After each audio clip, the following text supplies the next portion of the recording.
पाहूया, सीबीआयचं पथक नाशिकच्या क्राईम ब्रांच विभागामध्ये पोहोचलेलं आहे। नीट प्रकरणातील संशयित आरोपी शुभम खैरनारचा सीबीआयनं ताबा घेतलेला आहे। सीबीआयचं पथक शुभम खैरनारला घेऊन दिल्लीला जाणार असल्याची माहिती मिळते आहे। पेपरफुटी प्रकरणामध्ये मध्यस्थाची भूमिका बजावल्याचा संशय आहे या शुभम खैरनारवर आणि आता त्याची चौकशी केली जाणार आहे। शुभम खैरनारचा ताबा घेण्यासाठी सीबीआयचं पथक पोहोचलेलं आहे इथे आणि त्याचा ताबा घेण्यात आलेला आहे। आता त्याला दिल्लीला घेऊन जाणार आहेत आणि तिथे त्याची चौकशी केली जाणार। नीटचा पेपर फुटला होता आणि त्यानंतर परीक्षा रद्द करावी लागली।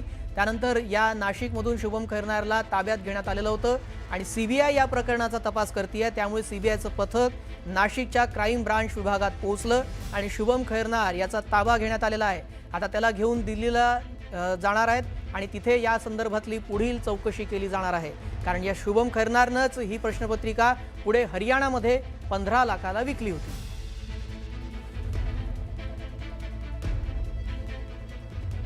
टीका आमदार रोहित पवारांनी केली आहे। रोहित पवार यांनी सोशल मीडियावर एक व्हिडिओ शेअर केला आहे ज्यामध्ये अमित साटम यांच्या नाले सफाई पाहणी दौऱ्यात तब्बल 25 गाड्यांचा ताफा दिसून येतो। या व्हिडिओवरून रोहित पवार आणि अमित साटम यांच्यामध्ये सोशल मीडियावर वॉर रंगलेलं दिसून येतं।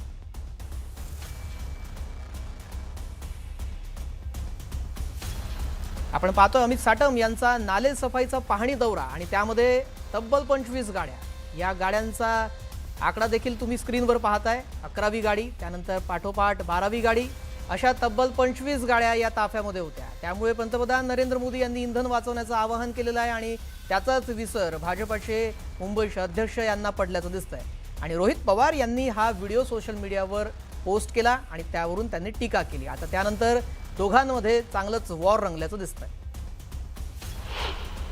एका बाजूला म्हणतात तेल खाऊ नका, दुसऱ्या बाजूला म्हणतात डिझेल कमी वापरा, पेट्रोल कमी वापरा।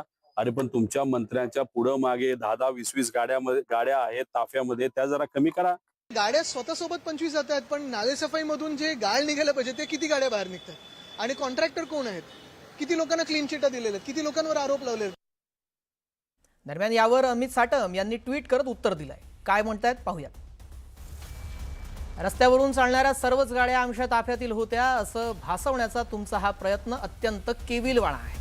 आज मुंबई शहरातील नाले सफाईची अधिकृत पाहणी सुरू होती।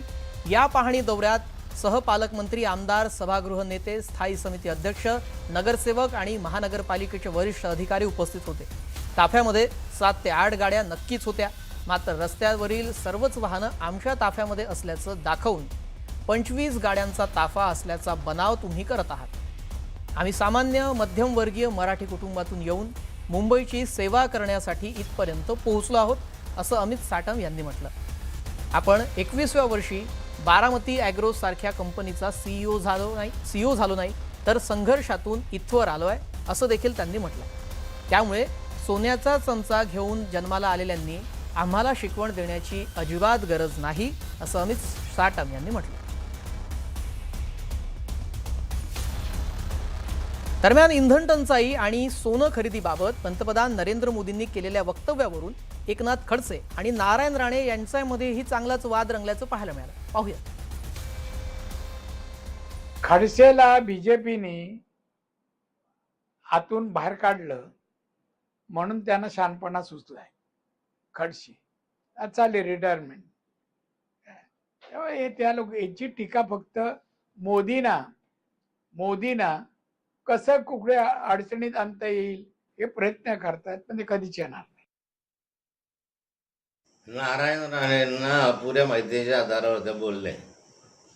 भारतीय जनता पार्टी 40 वर्ष मी काम केलं, भाजप वाढवण्यामध्ये, विस्तारामध्ये माझंही योगदान आहे। आता राणेसाहेब आयत्या पिठावर रेघोट्या मारत आहे। जो भाजप वाढला ते वाढल्यानंतर राणेसाहेब या पक्षामध्ये आले, काँग्रेसमधून आपलं स्वतःचं कर्तृत्व तर या ठिकाणी दाखवू शकले नाही आणि म्हणून त्यांना मंत्रिमंडळातनं काढलं, मला नाही काढलं।